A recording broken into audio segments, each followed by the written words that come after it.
같이 읽겠습니다. 여호와는 하나님이시라. 그가 우리에게 빛을 비추셨으니 밧줄로 절기 제물을 제단불에 멜지어다. 주는 나의 하나님이시라. 내가 주께 감사하리이다. 주는 나의 하나님이시라. 내가 주를 높이리이다. 여호와께 감사하라. 그는 선하시며 그의 인자하심이 영원함이로다. 아멘. 우리 옆 사람에게 한 번 더 축복합시다. 당신이 예수님께 속했으면 모든 것은 다 하나님께서 당신에게 주신 것입니다. 축복합시다.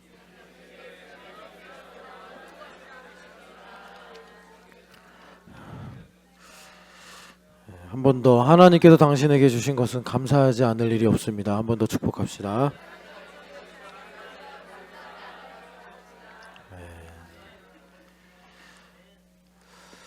우리가 이 감사주일로 오늘 만났는데 뭐 세상에서도 감사하면 좋다 이런 말이 있죠. 근데 우리 예수님 믿는 사람들은 데살로니가 전서에 나오는 것처럼 범사에 감사하라 하니까 좀 극단적이고 좀 급진적인 감사입니다. 이 감사는 감사할 만해야 감사한데 감사하기 싫은 것도 살다 보면 있고 감사할 수 없는 것도 있는데 그런 것까지 감사하라니까 이게 억지죠. 사실 억지인데, 그런데 성경은 이제 복음의 능력으로 그런 게 억지가 아니다 이렇게 말씀을 합니다. 그게 억지가 안 되려면은 예수님이 계셔야 됩니다. 예수님이라는 함수값이 없으면 감사하다가 속 터지고 감사하는 척하고 그럽니다. 그래서 우리가 사실 감사한다. 오늘 말씀에도 여호와께 감사하라 이렇게 말씀하는데 사실 그래서 예수님을 깊이 아는 것입니다. 예수님을 얼마나 깊이 아느냐, 그것이 내가 얼마까지 감사할 수 있느냐, 그래서 내가 얼마까지 감사할 수 있느냐, 이것은 하나님께서 나의 삶에서 얼마나 일하실 수 있느냐, 이제 이걸 결정합니다. 그러니까 여러분 이제 드러나는 액면 말고 이제 속 사정을 보면 감사할 수 있는 만큼 하나님 내 삶에 일하시는 겁니다. 그런데 하나님께서 내 삶에 일하시는 것을 성경에서 뭐라 그러냐면 축복하신다 그럽니다. 그러니까 하나님께서 나에게 얼마나 축복하실 수 있느냐, 뭐 이제 축복을 많다 크다 뭐 이렇게 말하잖아요. 얼마나 많이 얼마나 큰 축복을 줄 수 있느냐, 그거는 내가 얼마나 감사하느냐에 달려있다라는 거예요. 그런데 우리는 죄인이라 감사할 능력이 없습니다. 그러니까 여러분 이제 복음을 갖고 말하면 감사할 만한 것을 갖고 감사하는 건 감사가 아닙니다. 하나님 앞에서 내가 감사로 깨닫기 어려운 것이나 내가 마음에 감사라고 내키지 않는 걸 감사해야 그게 진짜 감사다. 그런데 그걸 가능하게 하시는 분이 예수님이다. 그래서 데살로니가 전서 5장에 범사에 감사하라가 그래서 나온 거다. 그래서 내가 하나님 앞에 감사하는 만큼 뭐 이제 대표적으로 눈물은 감사하기 어렵죠. 내가 눈물 흘린 일이 있어요. 아프거나 힘들거나 너무 슬퍼서 울었어요. 근데 그걸로 감사하라. 예수님을 알아야 감사가 된단 말이에요. 그럴 때 이제 하나님께서 나의 삶에 축복하실 수 있다. 이것입니다. 그래서 여러분 뭐 또 한 주가 너무 바빠서 감사도 기억 못하고 그냥 일하느라 바빴고 세상에 또 염려 근심 속에서 그냥 여기 온 것만 해도 정말 다행이다 할 만큼 분주하게 사셨더라도 오늘 감사하는 마음이 저절로 일어나시길 축복합니다. 사실 여러분 지금까지 감사가 뭐냐 이걸 쭉 말씀드렸는데, 그래서 감사는 사실 그냥 저절로 감사가 되는 거예요. 내가 막 감사하려고 노력해야지 해서 하는 감사는 뭐라 그럴까, 진짜 이 마음에 뿌리를 둔 감사가 아니에요. 여러분 오늘 예배 중에 우리 교회가 지난주에 니코에 갔다 왔는데 뭐 한 주라고도 할 수 없는 짧은 시간 동안 서울이 또 확 바뀌었더라고요. 낙엽들이 많이 떨어져서 걷는데 계속 이 나뭇잎이 밟히는 그런 깊은 가을의 끝물이 왔더라고요. 자연스럽게 변화되는 거잖아요. 누가 계속 겨울이 와야 되는데 가을이 빨리 진행돼야 되지 않냐, 강요하거나 애달지 않아도 가을은 지나가고 좀 있으면 이제 12월에 겨울이 오듯이 여러분 그렇게 에, 감사가 되시기를 축복합니다. 그래서 여기 주보에 매주 찬양을 올리는데 여러분들이 알고 있는 감사 찬양이 저절로 멜로디로 고백으로 하나님 앞에 드려지기를 축복합니다. 감사. 예수님을 얼마나 깊이 아느냐. 사실 우리가 이제 교회를 다니는 목적은 뭐 봉사하려고 다니는 것도 아니고요. 또 여러분 조금 제가 본질을 강조하려고 약간 좀 경계선의 말들도 가끔 합니다. 성경 배우려고 교회 다니는 것도 아니에요. 엄밀히 말하면 왜 교회 다니느냐? 예수님 때문에 다니는 거예요. 예수님 때문에. 그래서 교회에 와서 우리가 뭘 얻어가야 되느냐? 예수님을 얻어가야 됩니다. 예수님을 얻어가야 된다. 예수님이 어떤 분이시냐? 성경에 많이 예수님에 대해서 말씀하는데 그 중에 하나가 우리가 정말 이 땅에 사는 삶을 행복하게 살기 위해서 예수님 어떤 분이냐? 골로새서에 보면은 만물의 으뜸이시다 이렇게 말합니다. 만물의 으뜸이라는 게 뭔가? 그러니까 예수님께서 만물 모든 것의 으뜸이시래요. 그것이 나에게 신앙 고백으로 이제 깨달아지면 예수님 나의 전부가 되시는구나. 그러니까 내가 살아온 모든 시간이 예수님이 되시고 내가 가진 모든 소유라고 해서 꼭 좋은 것만 있는 건 아닙니다. 소유 중에 내가 싫은 것도 있어요. 뭐 질병도 소유하는 거잖아요. 근데 그거 내가 원하지 않는 거죠. 이별도 뭐 안 좋아하는 사람하고 이별하면 속 시원하겠지만 좋아하는 사람하고 이별하는 거는 너무 힘든 일이죠. 근데 그런 것도 나의 소유예요. 그런데 이 모든 것을 나의 인식을 넘어서 예수님이라는 거예요. 다 예수님이다. 우리 인생의 힘든 일도 다 예수님이다. 그것이 바로 예수님은 만물의 으뜸이 되신다. 그래서 예수님께서 만물의 으뜸이시다라는 신앙 고백에 이르려면 예수님은 일단 하나님, 보이지 않는 하나님의 본체이시며 그리고 만물이 예수님으로 말미암아 지어졌고 예수님을 위해 지어졌다라는 걸 내가 믿어야지 예수님 나의 전부시구나. 예수님 나의 전부가 되셔야지 예수님의 보혈이 나의 죄를 사하는구나. 이게 실감이 됩니다. 내가 예수님을 조그맣게 알면 죄사함도 조그맣게 나에게 임해서 맨날 마음이 굳어지고 두려워하고 정죄받고 내 힘으로 살려고 그러고 이런 이제 쳇바퀴 속에 사는 거예요. 예수님이 점점 커지세요. 예수님 점점 존귀한 존재가 되시면 그만큼 죄사함의 은혜가 나를 크게 덮어서 과거나 미래 일까지 주님께서 나에게 은혜를 주시는 것입니다. 여러분 이 감사주일에 그러니까 내가 정말 감사가 하나도 안 되는데도 그냥 하나님 숨을 쉬게 해주셔서 감사합니다. 눈 이 꺼풀이 저절로 이게 깜빡깜빡 할 수 있게 해주셔서 감사합니다. 여러분 만약에 질병 중에 이 눈을 깜빡일 수 없는 질병이 있다고 합시다. 얼마나 힘들겠어요. 눈을 안 깜빡하면 눈이 얼마나 따갑겠어요. 침을 삼킬 수 있는 이걸 가지고 감사하고요. 이제 그렇게 감사를 가지고 내가 하나님 앞에 의도적으로라도 반응을 하면 예수님 내 삶에서 점점 커지신다는 거예요. 여러분 예수님을 나의 전부라고 고백할 수 있는 믿음이 부어지기를 축복합니다. 오늘 여기 29절에 감사하자, 감사하라 읽지 않았지만 118편 1절에 감사하라.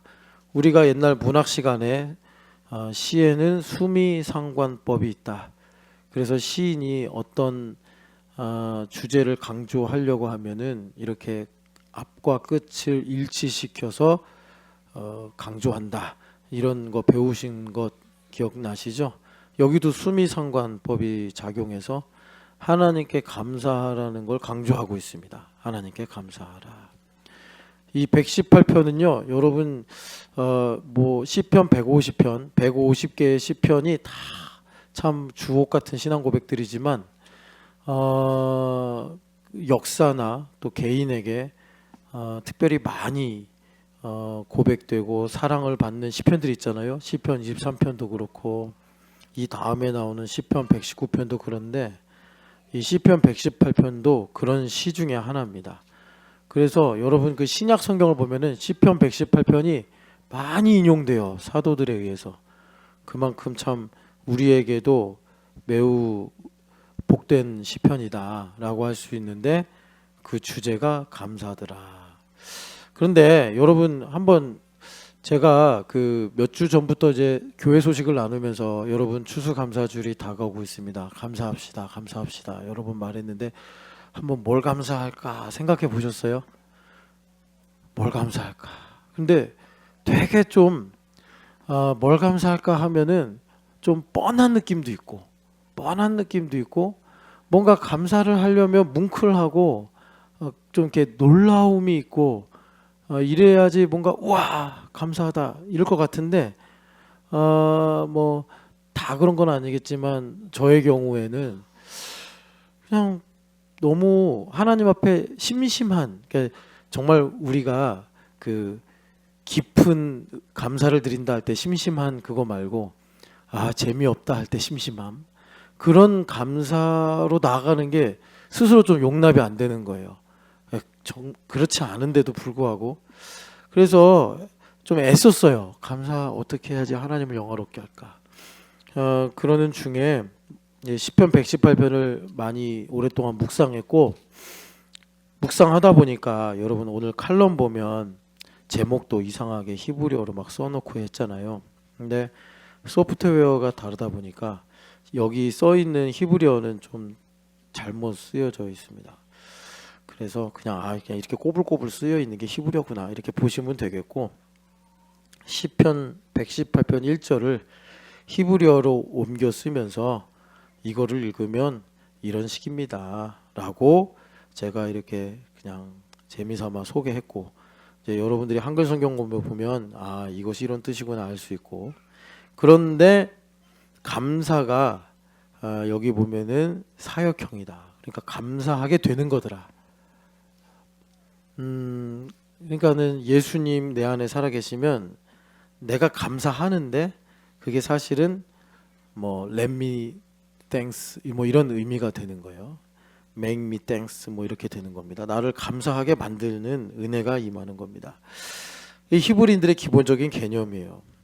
여러분 다시 한번 축복드리지만 정말 저절로 감사가 되시길 축복합니다. 감사가 되어지셔야 되는데 근데 그러려면 뭐 내가 그냥 가만히 있는다고 되는 게 아니고 예수님 내 안에 살아계셔서 우리가 말하는 대로 예수님께서 주인이 되셔가지고 나를 다스리시면 감사가 되는 거예요. 감사가 되는 거예요. 그래서 손해본 일도 감사. 여기 영어주보 보면은 날 구원하신 주 감사라는 찬양을 옮겨 적었는데 우리 저기 니베타나 암브라단한테 이 가사를 좀 여러분들이 설명해 주시면 좋겠는데 길가에 장미꽃도 감사하고 장미꽃 가시도 감사가 되어지고 기쁨도 감사가 되고 슬픔도 감사가 되어지고 이렇게 여러분 감사가 되어지시길 축복합니다.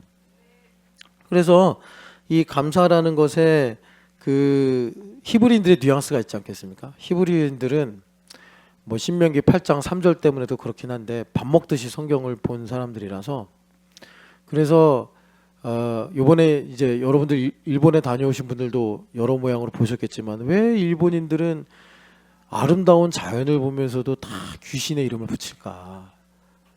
정말 아름다운 평원. 우리 교회 사람들이 거기서 사진을 많이 찍었거든요. 정말 우리나라에서는 보기 힘든 그런 지형인데 한 1000m 넘는 고원에 조금 과장을 보태면 그냥 평야같이 쫙 펼쳐진 그런 이제 평지가 나옵니다. 근데 거기도 또 귀신의 이름을 붙였어요. 그래서 귀신들이 싸운 장소다. 이 센조가하라 이렇게 불리는데 왜 그러냐면 밥 먹듯이 귀신 얘기만 해서 그래요. 일본 사람들이 밥 먹듯이 귀신 생각, 귀신 뭐 이런 이야기 이런 것들. 히브리인들은 밥 먹듯이 성경을 봐서 그들의 어떤 모든 생각과 이해의 근본이 말씀이 됐어요. 하나님이 됐어요. 그래서 우리가 뭐가 진짜 감사할까라고 배울 수가 있는데 여기 감사라는 히브리어 야다라는 말이 나오는데 요것만 그냥 하나 간단하게 좀 말씀드리고 좀 이렇게 적어드리면 좋겠다 생각이네요. 그 감사가 이제 여기 칼럼에 읽어보시면 잘 나와 있지만 감사는 깊은 깨달음을 얻어서 내가 고백하는 거예요. 그러니까 여러분 일단 우리가 이 땅을 살면서 나이가 들면 들수록 뭔가를 깊이 있게 깨닫는다는 게 참 소중한 것이라는 사실을 배웁니다. 이렇게 예원이나 유아 같이 어릴 때는 그냥 깊은 깨달음보다는 많이 뭐 재미있게 새로운 것 이런 것들에 관심이 많아요. 뭐 여러분들 우리도 20대 지나가면서 그랬죠. 그런데 나이가 들면 들수록 계속 그렇게 살면 참 뭐라 그럴까 본인이 좀 이렇게 그 가난해지는 삶을 사는 거예요. 그래서 오랜 친구, 뭐 오랜 장소, 뭐 오랜 일, 오랫동안 해온 일, 뭐 이런 것들이 우리에게 의미를 주는데 오늘 여기 경철 집사님이 칼럼에 쓴 대로 AI 시대는 이런 것들을 허용하지 않아요. 그래서 되게 편해지고 풍성해지는 것 같은데 뭔가 메마르고 건조해지는 이제 시대를 우리가 앞두고 있어요. 그러니까 깊은 깨달음을 얻는 것도 참 소중한 일이에요. 깊은 깨달음. 그냥 내가 사소한 일도 일상적인 것도 깊이 있게 보는 게 사실은 저는 그렇게 생각해요. AI 시대 때 능력이 아닐까.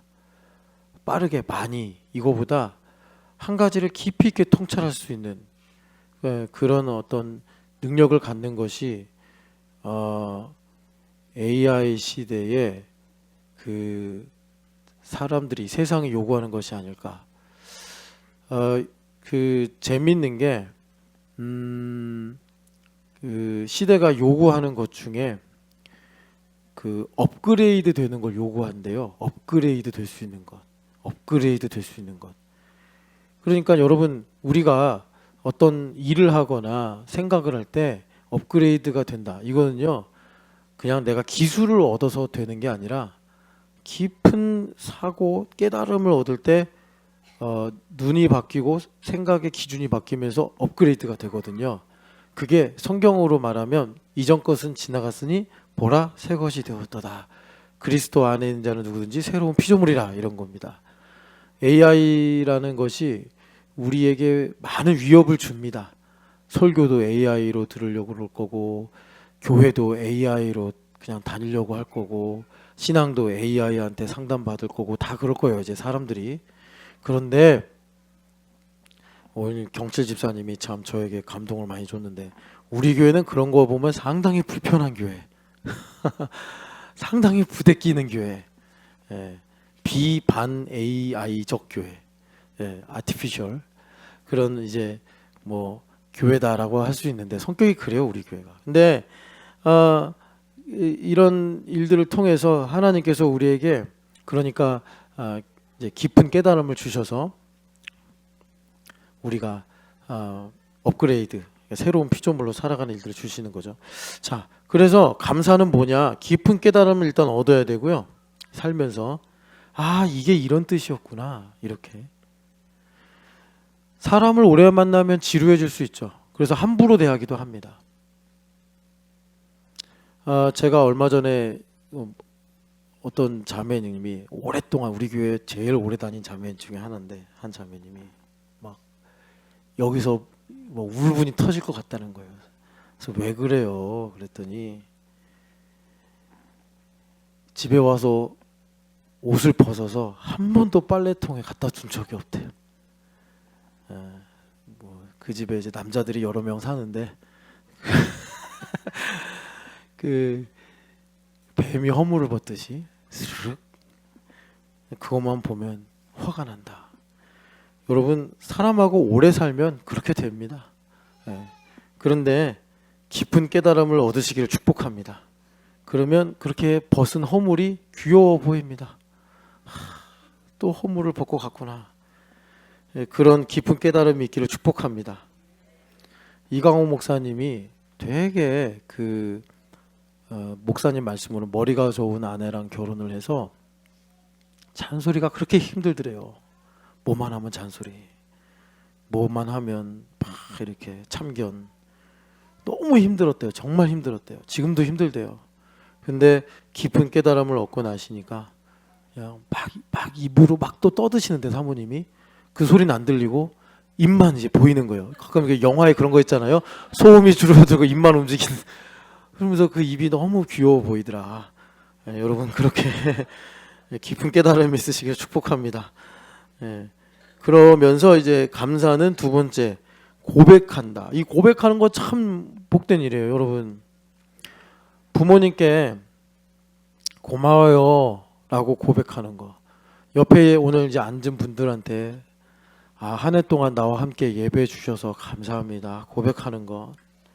뭐 부모도 자녀에게 그래요. 우리 보미 집사님이 시온이한테 시온아, 엄마가 참 우리 시온이 사랑한다라고 들려주는 거. 이 고백하는 거요. 이게 그냥 말이지만 절대 단순한 말이 아닙니다.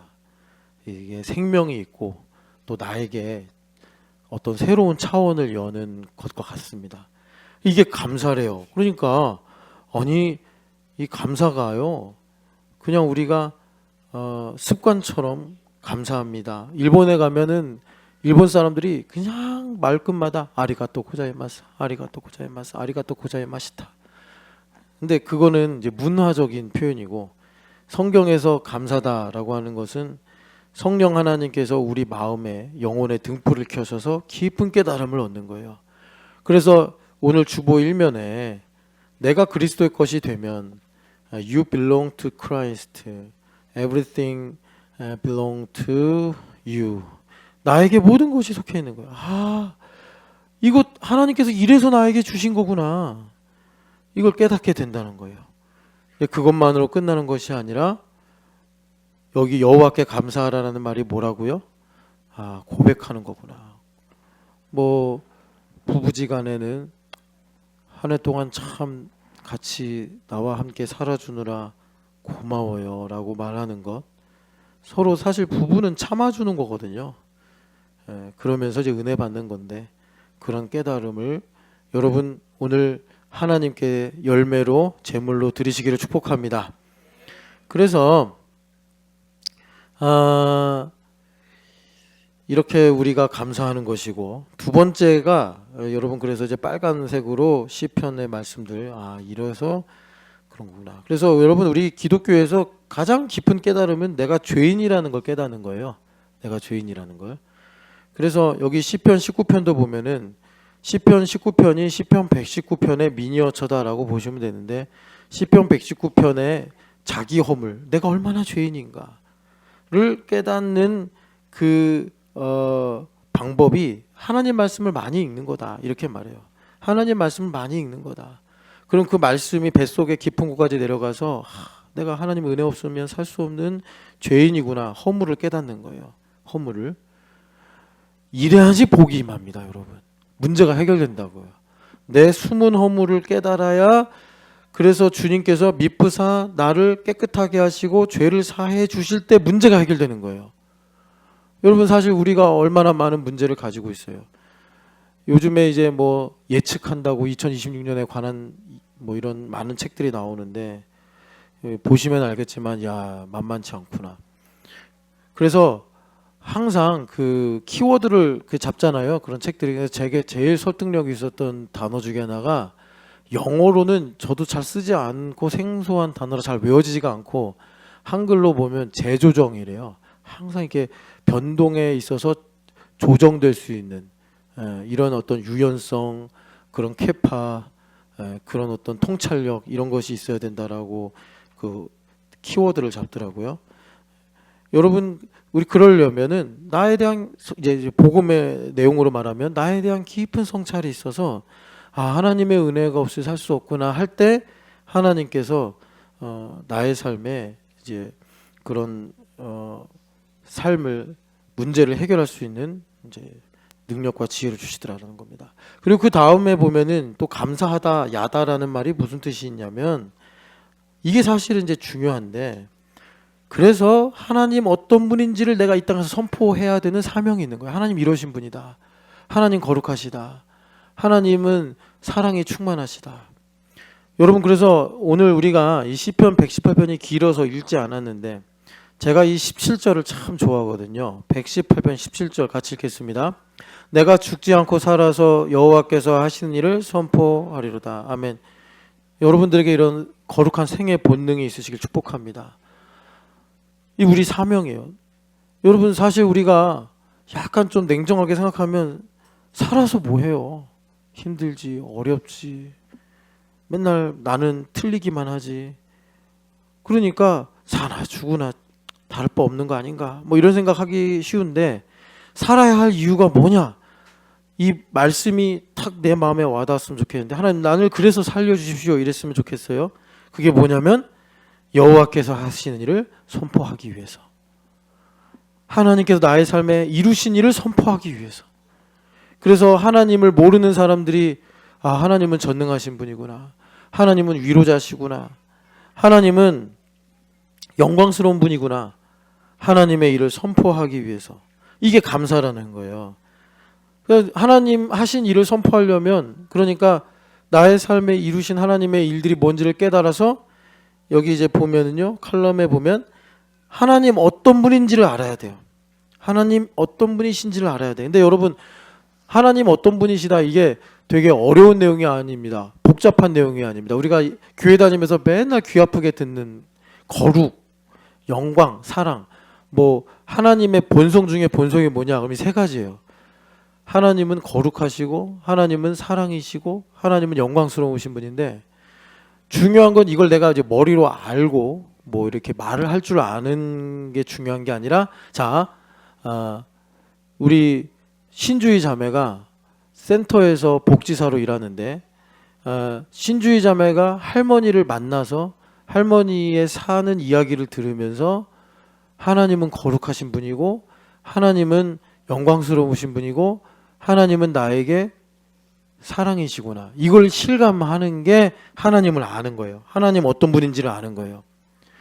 그거보다 조금 미미한 게, 뭐 신주희 자매가 이제 일반 경건서적을 읽거나 다른 사람이 하는 말을 듣고서 아, 하나님은 정말 거룩하신 분이 많네, 이렇게 아는 것도 좀 이렇게 득이 있지만, 정말 신주희 자매가 여기 17편의 말씀처럼 하나님 나로 2026년도 죽지 않고 살게 하셔서 내가 살아가는 삶에서 하나님의 거룩하심을, 하나님의 영광스러우심을 선포하게 하여 주옵소서, 하나님을 알게 하여 주옵소서. 그래서 그 하는 일로 자기가 깨닫고 아는 것이 하나님이 어떤 분이신지를 아는 것이요, 그래서 하나님 하신 일을 선포하는 것이더라. 이게 감사다라고 주님께서 우리에게 오늘 말씀하고 계시는 것입니다. 여러분, 이런 감사가 있으시기를 축복합니다. 자, 아까 기도하신 것처럼 우리 교회가 지난 화요일부터 금요일까지 일본에 다녀왔습니다. 비전 트립 세 번째인데, 첫 번째는 이게 일본 그 나고야에선가 하여튼 시작을 해가지고 저기 히로시마까지 해서 다녀왔고, 뭐 일본의 사회 이런 걸 봤다, 뭐 이렇게 보면 되고, 우리 아이들하고 이제 함께 가고시마를 갔었어요. 그때는 일본의 역사, 이제 문화가 아니라 역사를 좀 집중해서 본 시간이었고, 이번에는 일본의 자연 환경인데, 뭐 일본이 워낙 땅이 커서 뭐 한 번에 다 알 수 없죠. 그런데 뭐 일본인들이 그래요. 예전에 진명지 선교사님이 이제 올리브 사토에 세미나를 가려고 나오는데 이웃집 아저씨랑 만난 거예요. 그래서 인사를 하다가 어디 가세요? 그래서 일본인이 물어봐서 니코 갑니다. 그랬더니 그 일본 사람이 그러더래요. 아, 나도 가고 싶은 곳이다. 니코는 일본의 3대 여행지다. 아, 너무 부럽다. 뭐 이렇게 인사말을 나눴다고 하더라고요. 일본 니코가 그런 곳이에요. 근데 한국인들은 잘 모르고, 그래서 그 이제 일본의 어떤 자연 환경을 본 겁니다. 그러니까 우리나라도 참 아름다운 곳이 많잖아요.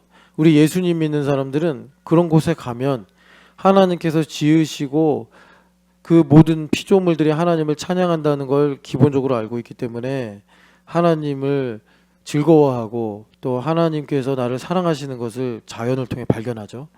그래서 우리 아이들 주말 캠프 아이들을 제가 데리고 다니면서 뭐 이제 누가 물어보면 호연지기를 기릅니다 이렇게 말하는데, 그 호연지기, 그 호연의 기라는 게 뭐냐면 하나님께서 이렇게 나를 사랑하시는구나. 이걸 우리 아이들이 어려서 무언의 언어로 이제 배우고 깨닫는 거예요. 우리가 그렇게 이제 컨셉을 갖고 니코를 갔어요. 가서 이겁니다. 그러니까 그 아름다운 자연들을 보면서 하나님께서 일본인들을 얼마나 사랑하시는지, 그래서 그런 나무나 산이나 길이나 계곡이나 폭포나 이런 것들을 보면서 우리가 말하자면 영감을 얻는 거죠. 그 영감이라는 걸 가기 전에 이렇게 많이 말씀드렸어요. 하나님께서 일본인들을 사랑하시는 마음이 나에게 부어질 때 나를 향하신 하나님의 뜻이 무엇인지를 내가 깨닫게 된다. 우리는 여러분 기본값이 죄인이에요. 죄인이라서 무슨 문제가 있냐면, 아무리 하나님께서 예원아 내가 너를 이렇게 사랑한다라고 말씀을 하셔도 내 욕구가 채워지지 않으면 안 들려요. 부모님을 통해서 아무리 매일마다 예원아 내가 너를 이렇게 사랑하고 있다라고 말씀하셔도 예원이가 자신의 욕구가 채워지지 않으면 부모님에 대한 감사가 없다라는 거예요. 우리가 내가 가지고 있는 어떤 욕구가 있는데 그게 채워지지 않으면 건강에도 감사가 안 돼, 교회에 대해서도 감사가 안 돼. 여러분들이 좀 억울할지 모르겠는데 내가 가지고 있는, 내게 주어진 환경에 대한 감사가 없는 것은 실은 내 결핍 때문에 그런 겁니다. 내 결핍 때문에. 이 성경에서 말씀하는 진리예요. 그래서 예수님 내 안에 오셔서 주인 되시는 것이 내 결핍이 채워지는 건데, 예수님께서 내 안에 오셔서 내가 만족이 될 때 그제서야 이제 제대로 보이기 시작하는 거예요. 부모님이 보이고, 이웃이 보이고, 교회가 보이고, 나라와 민족이 보이고, 또 나 자신이 보이게 되는 것입니다. 그래서 우리가 이제 이러한 근거를 가지고 우리가 여러 번 들었는데 마태복음 7장 12절, 이것이 율법이요 선지자니라 라고 말씀하신 황금률, 너가 남에게 대접을 받고 싶은 대로 남을 대접하라, 이거예요. 그 말씀대로 일본을 향한 주님의 마음이 어떤지를 내가 조금이라도 알게 될 때 하나님께서 나를 향하신 뜻과 계획이 무엇인지를 깨달을 수 있다. 그걸 이제 자연을 매개로 보는 거예요. 자연을 매개로. 여기서 중요한 게 뭐냐면 자연을 매개로 본다는 사실입니다. 그런데 거기서도 제가 한번 우리 성도님들한테 말씀드렸는데, 자연을 매개로 본다는 것이 우리 한국교회 성도들한테 되게 낯선 주제예요. 왜 그러냐면, 조금 어려운 말씀을 드릴게요. 자연을 매개로 본다고 할 때 왜 그 하나님의 음성을 듣고 영감을 얻는데 한국 교회 성도들이 어렵냐면 환원주의에 빠져 있어요. 그러니까 환원주의가 뭐냐면 이겁니다. 한 가지 주제에 너무 집중을 해서 그것 말고는 나머지가 없어지는 거예요. 이제 한국교회 성도들이 그런 부분이 있어요. 그거를 제가 여기서 자세히는 설명을 못 드리고 비유로 한번 말씀을 드리면, 여러분 이렇게 칼날이 있다고 합시다. 칼날. 어떤 지혜 있는 분이 이걸 갖고 이렇게 잘 했더라고요. 그럼 여기가 칼끝이에요. 칼끝. 이 칼끝으로 많은 일을 하죠. 날카로우니까 뭐 음식을 자르기도 하고 껍질을 깎기도 하고. 여기가 예리해야 됩니다. 여기가 예리해야 돼요. 그게 지금 내가 집중적으로 생각하는 뭐 핀포인트라고 합시다. 사실 그래서 지금 요거를 가지고 우리가 지금 감사라고 부르는 거예요.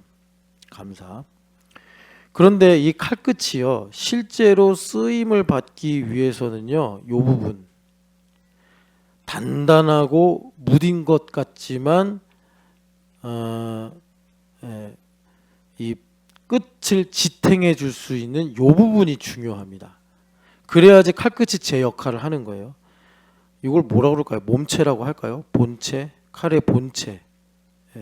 요게 있어야 됩니다.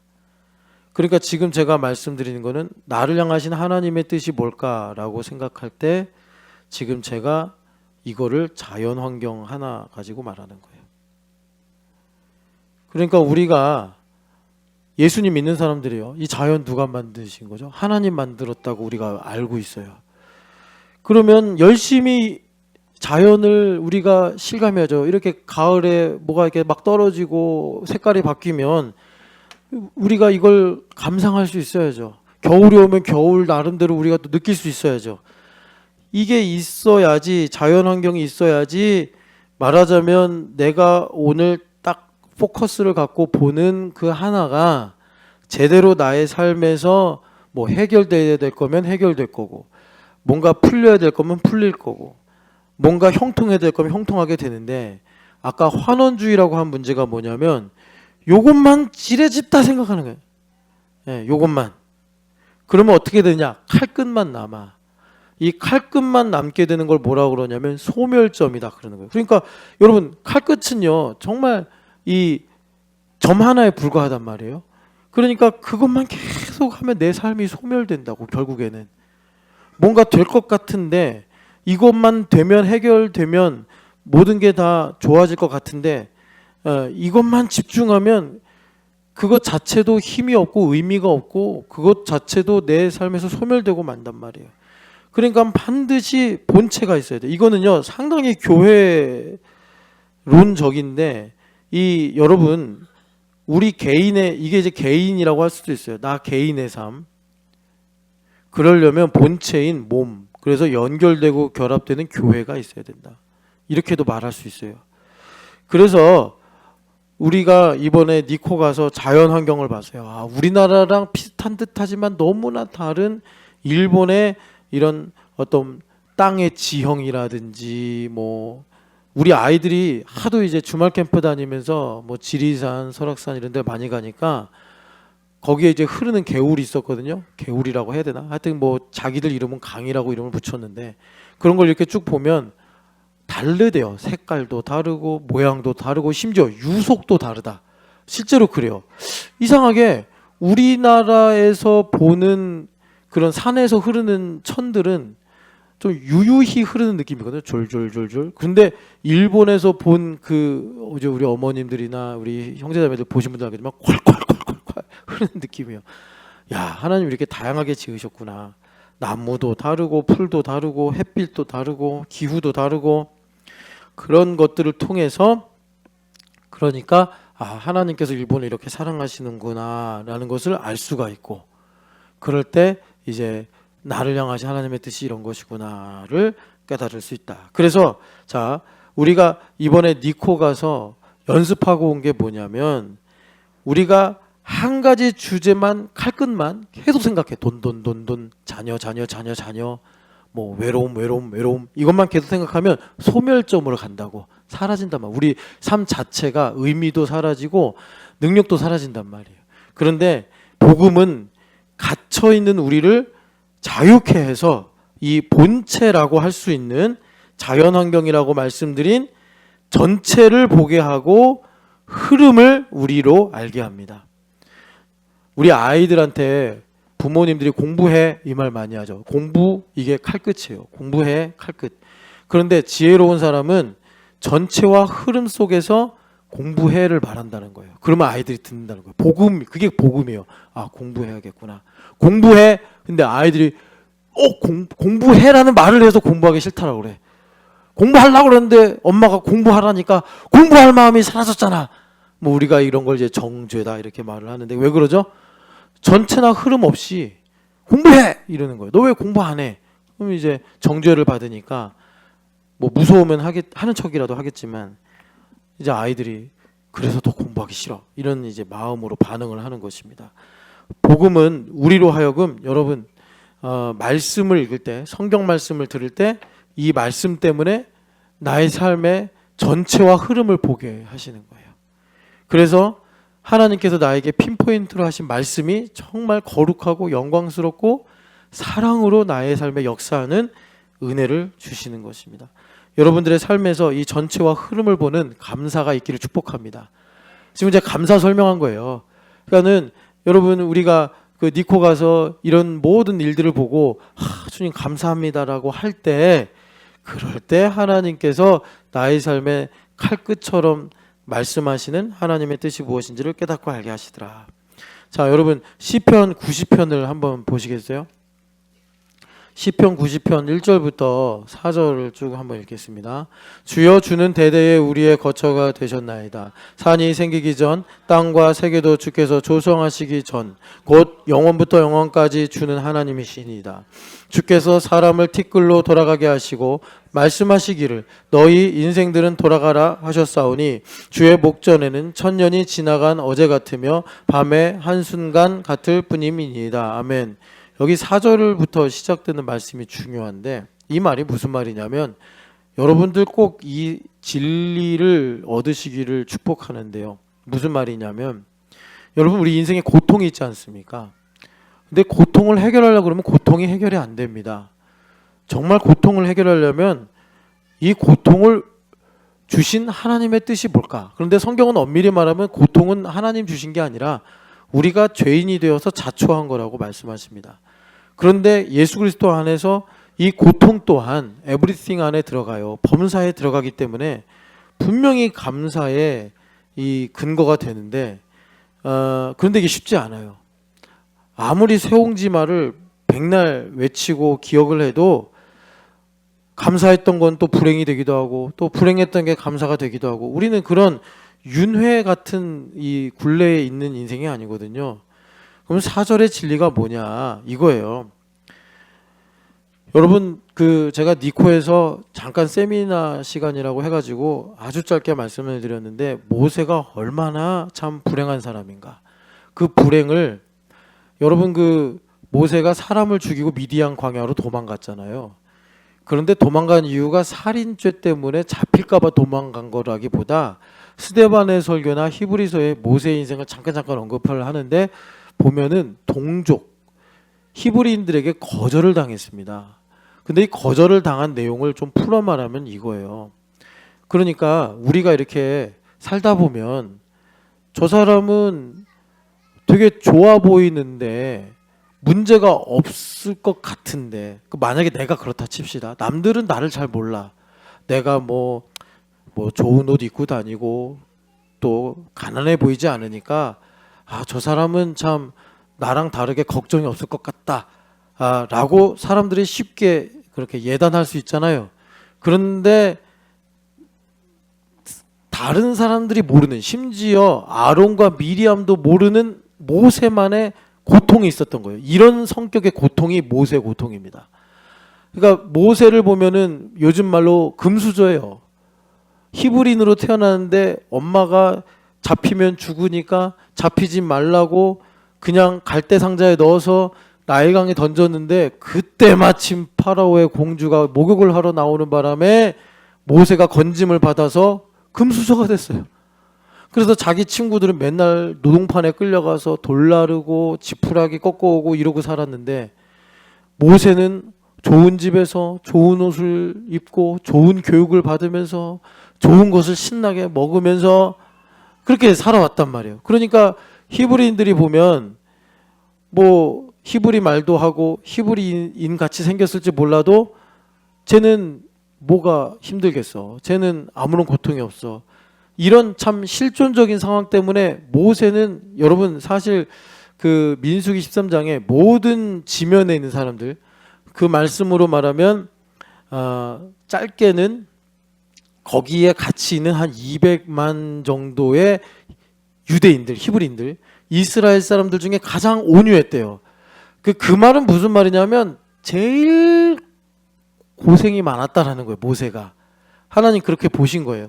그래서 모세 선생님이 그 온유함을 하나님께 인정받았는데, 그 모세의 고통은, 그러니까 남들이 보면은 쟤는 왕자로 자랐고 좋은 집에서 태어나서 살았는데, 그래서 우리처럼 굶거나 노동을 하거나 핍박을 받는 일이 없었는데, 그런데 모세만 알고 또 하나님만 아시는 갈급함, 두려움, 불안함, 외로움, 슬픔, 분노, 이런 게 그냥 모세 안에 가득했던 거예요. 그래서 여기 4절에 주의 목전에는 천년이 있다고 하잖아요. 그게 뭐냐면 모세의 인생의 밤, 인생의 아픔이죠. 그 인생의 밤을 천년의 밤으로 표현하는 거예요. 아득한 천년의 밤. 그런데 그것이라 할지라도 하나님의 목전에서는, 이 모세에게 목전이란 말, 눈 앞에 있다는 말이죠. 이 말이, 단어가 되게 의미심장합니다. 왜냐하면 출애굽기 33장에도 모세가 뭐라냐면 하나님 나를 하나님 목전에서 은혜를 입었다고 하지 않았습니까? 그 하나님과의 관계를 딱 집어서 말할 때 이 목전, 눈앞에, 이 단어를 많이 쓰거든요. 그러니까 하나님과의 어떤 관계, 거리, 이걸 이제 표현하는 모세만의 신앙 고백이에요.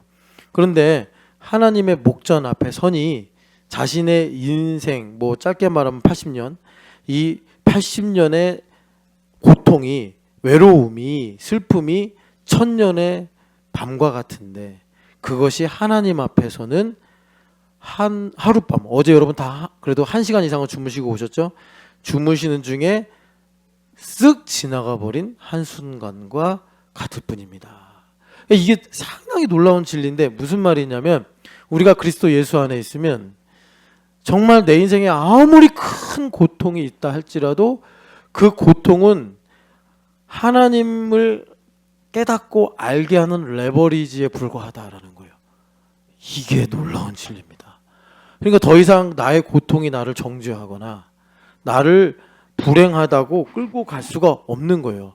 예수 그리스도 안에 있으면 나의 인생의 고통이 더 이상 나를 두렵게 하고 슬프게 하고 원망하게 만드는 근거가 아니라, 하나님은 얼마나 크신 분이고 하나님은 어떤 존재이신지를 알게 하는 레버리지밖에 안 되더라라는 겁니다.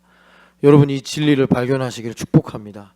모세 선생님이 동양식으로 말하면 돌을 닦으셨는데, 그 돌을 통해서 깨달으신 게 뭐냐면, 나의 인생에 천년의 밤과 같은 아득한 고통이 있을지라도 이 고통은 결국 하나님 어떤 분이신지를, 나를 향한 하나님의 뜻과 계획이 무엇인지를 깨닫게 하는 레버리지밖에 안 되는구나.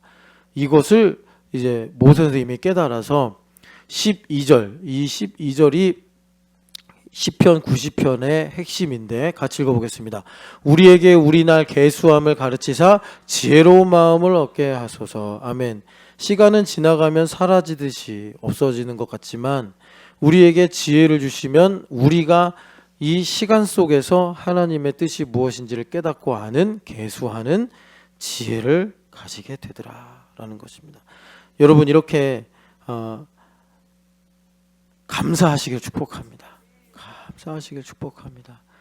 그래서 이런 영감이 모세에게 어떻게 왔느냐? 여러분, 모세 때는요, 모세가 성경의 저자이기 때문에 성경책이 없었어요. 그냥 아버지 어머니한테 들은 얘기밖에 없었어요. 그러니까 모세 선생님이 광야에서 40년 살면서 여기 보면 산도 보고 땅도 보고, 그리고 나중에 여러분들 한번 이제 팔레스틴에 가보시면 알겠지만 지금도 그런데 거기는 공장이나 뭐 이런 게 많이 없어서 하늘이 진짜 맑아요. 그러니까 그 광야, 유대 광야라고 있는데 유대 광야에서 딱 서면 지중해가 보여요. 그러니까 이런 느낌이에요. 서울 여기 인왕산에 올라가면, 옛날에 한번 제가 허우성 집사님하고 북한산에 올라간 적이 있었는데 거기서 정말 거짓말이 아니고 인천 앞바다가 보였거든요. 근데 그 뒤로는 한 번도 못 봤어요. 그러니까 너무 시계가 맑은 거예요. 그래서 지중해까지 보인다니까요. 지금도 이스라엘에 가면. 그러니까 모세 선생님이 광야에서 뭐만 했겠어요. 뭐 산도 보고 풀도 보고 그랬는데 밤에는 별만 보죠. 별, 하닥한 별. 그걸 통해서 영감을 받으신 거예요, 이분이. 그래서 뭐 모세 선생님 때 성경에 들어갈 만한, 그러니까 구전으로 내려오는 말씀이 대부분 다 창세기에 관련된 거예요. 창세기. 그러니까 이 하나님께서 세상을 창조하셨구나. 그래서 모세 선생님이 깨달으신 게 뭐냐면, 하나님이 우리의 거처가 되시는구나. 모세 선생님이 여러분 40년 동안 왕궁에 살면서 거기를 내 집이라고 발 뻗고 편하게 쉬었겠습니까? 그렇다고 자기 부모님 사시는 집에 갔겠습니까? 어쩌다 보니까 미디안으로 쫓겨와서 대리사위가 됐는데 처가집도 자기 집이 아니에요. 그래서 그냥 그 베두인이 돼가지고 목동처럼 양들 끌고 다니면서 장막 치고요. 거기서 이렇게 별 보는 거예요. 그러면서 계속 뭐를 한 거죠? 아, 하나님 지으셨구나. 영감을 받는 거예요. 그 영감을 받다가 깨달으신 것이 사절이더라라는 겁니다. 사절이더라. 그래서 이것이 모세 안에 충만하게 채워졌을 때가 광야 40년을 딱 채웠을 때인데, 그래서 모세 선생님은 40, 40, 40으로 인생이 흘러가는데, 그때 모세 선생님이 뭘 봤냐면 떨기나무를 봤단 말이에요. 그래서 제가 여러분들한테 그 센조가를 지나가면서 저 나무가 떨기나무 같이 생겼어요 그랬는데, 여러분 그 중세에 유명한 화가가 출애굽기 3장을 그린 그 성화가 있어요. 근데 그거는 떨기나무가 아니에요. 그거는 떨기나무가 아니고, 떨기나무는 약간 덤불 같아요. 그래서 떨기나무는 그냥 광야에서 흔하게 보는 초목이에요. 그러니까 집중해서 보기가 쉽지 않아요. 그냥 모세 선생님이 40년 동안 양떼 데리고 다니면서 먹이고 입히고 했기 때문에. 예. 그래서 떨기나무가 뭐 광야에서 찾기 힘든 나무이거나 보면 이야 멋있다. 우리가 이번에 센조가 알아보니까 거기 자작나무 숲이 있더라고요. 아, 예성이가 저건 자작나무라고 막 그렇게 이제 애들한테 가르치는 걸 들었는데, 그런 보면 눈에 딱 들어오는 그런 나무가 아니고 그냥 흔해 빠진 초목이에요, 광야에서. 그런데 그 흔해 빠진 초목에 하나님의 임재하신 것을 보고 모세가 소명을 받으신 거예요. 그러니까 우리에게 똑같은 메시지예요. 떨기나무 같은 우리 삶에 매우 일상적이고 보잘것없는 요소들이 있습니다. 그래서 사실 살면서 있는지 없는지 사라졌는지 생겼는지도 모르는 그런 것들이 있는데, 거기에 하나님의 임재가 있는 것을 볼 수 있는 눈이 열릴 만큼 모세 선생님에게 하나님의 이 은혜가, 이 4절에서 말씀하는 그 하나님의 크심, 하나님의 크심이 충만하게 채워졌더라라는 것이에요. 여러분, 감사로 인해서 여러분들 우리의 삶에 이 4절의 진리처럼 나의 칼끝을 새롭게 보게 하시는, 니코 비전 트립으로 말하면 자연환경, 오늘 나에게 말하면 나의 일상과 지나간 나의 삶과 내 주변에 있는 모든 평범한 것들에 대한 이 어떤 이 전체와 흐름을 깨닫고 보는 눈이 있기를 축복합니다. 그래서 정리하면 그래요. 감사라는 건 뭐냐? 우리는요, 자기중심성을 늘 갖고 있어요. 죽을 때까지 그걸 가지고 있는데, 이 자기중심성 때문에 항상 한 가지 사실에 함몰되기 쉬워요. 우리가 눈앞에 닥치는 뭐 경제적인 문제라든지 내 감정의 문제라든지 뭐 이런 것들, 그런데 이 한 가지 칼끝에 함몰돼서 소멸점에 이르는 우리를 감사가, 여기 모세 선생님이 말씀하는 것처럼 산을 보게 하시고 또 영원을 보게 하시고 온 세계를 보게 하듯이 전체와 흐름을 보게 하셔서 내가 지금 주목하는 그 한 가지를 참되게 하는 힘이 감사에 있더라라는 것입니다. 여러분, 그 감사를 하나님 앞에 고백하는 복된 하루가 되시길 축복합니다. 그래서 여러분, 우리가 이 감사, 이 절기 예물 하면, 저는 지금 여기 이제 1면만 채웠는데 2면도 채웠으면 하는 마음이에요. 여러분, 이렇게 여기에 뭐 꼭 이걸 가득 채워야 한다는 건 아닙니다. 그러나 이런 공간이 있으니까 여러분들 하나님 앞에 감사하는 여러분들의 이 고백이 있으시기를 축복합니다. 그래서 오늘 우리가 이렇게 감사주의를 맞아서 하나님께서 나에게 감사를 주시는데, 자, 여기 보면은 이제 우리가 주목해야 될 게, 감사하는 내용이 하나님은 선하시며 그리고 하나님의 인자심이 영원하기 때문에 우리가 감사하는 거예요.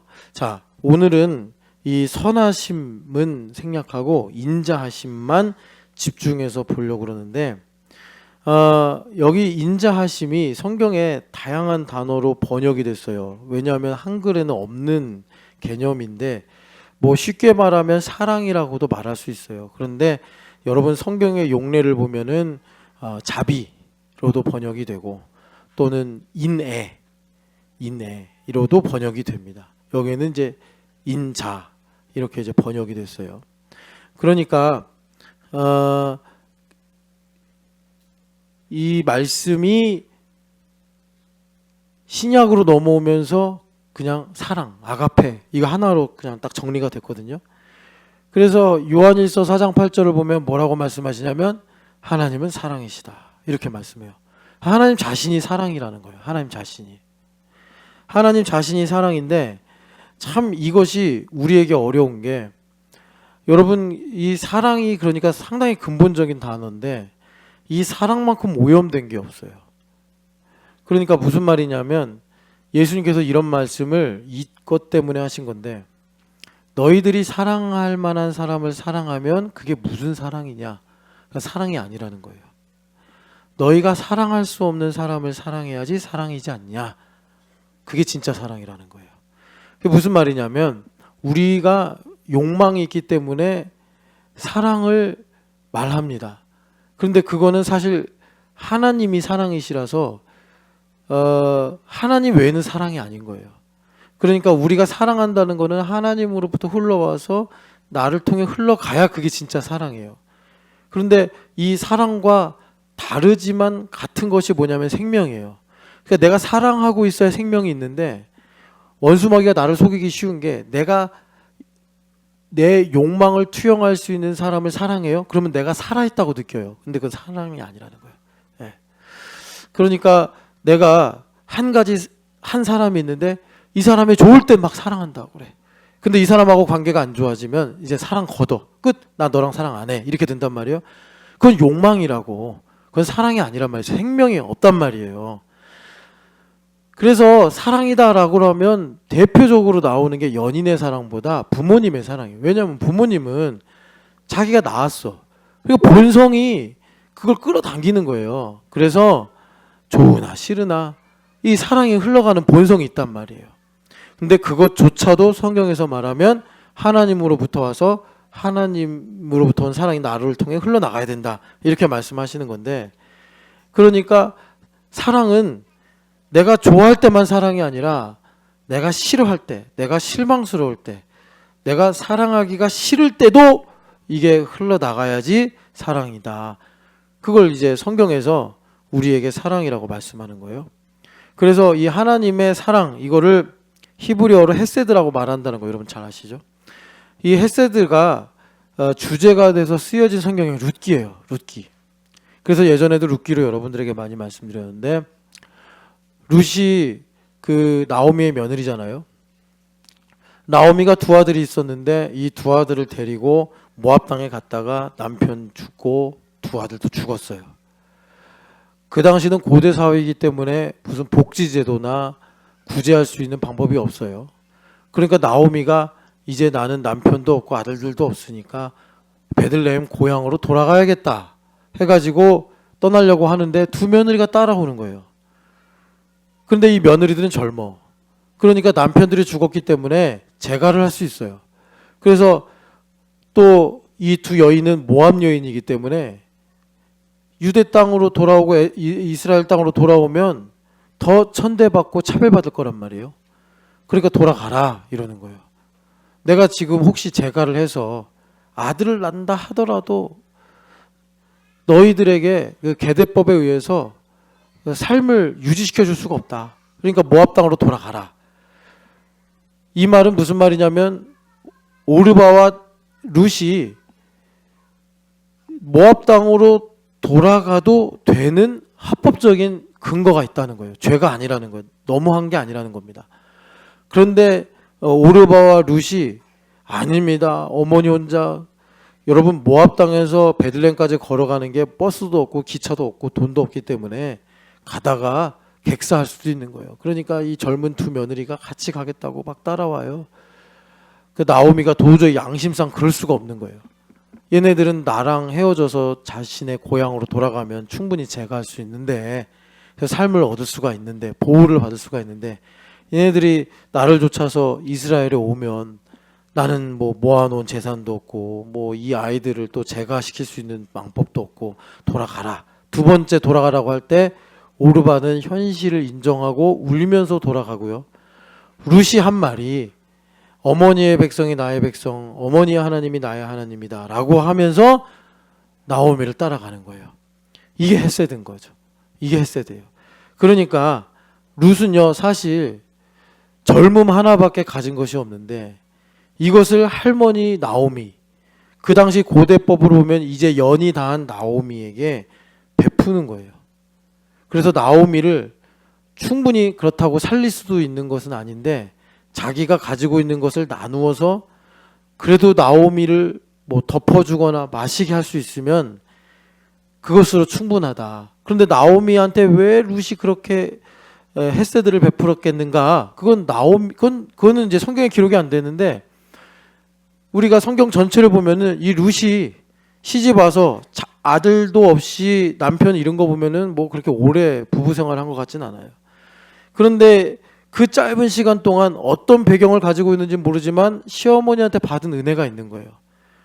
그런데 그 은혜를 오르바가 떠난 거 보면은 뭐 그렇게 대단하게 생애적인 은혜는 아닌 것 같은데 룻은 그 은혜를 매우 소중히 여겨서 귀뚫린 종처럼 그래 내가 시어머니 나오미와 함께 베들레헴으로 돌아가다 죽을 수도 있는 거고 어떤 힘든 일을 겪을 수도 있을지 모르지만 내 남은 여생을 내가 안전하고 행복하게 사는 것보다 함께 우리 시어머니 나오미와 생사고락을 함께 하는 게 나에게 가치가 있다라고 마음이 동하고 움직여져서 나오미에게 사랑을 베푼 거예요.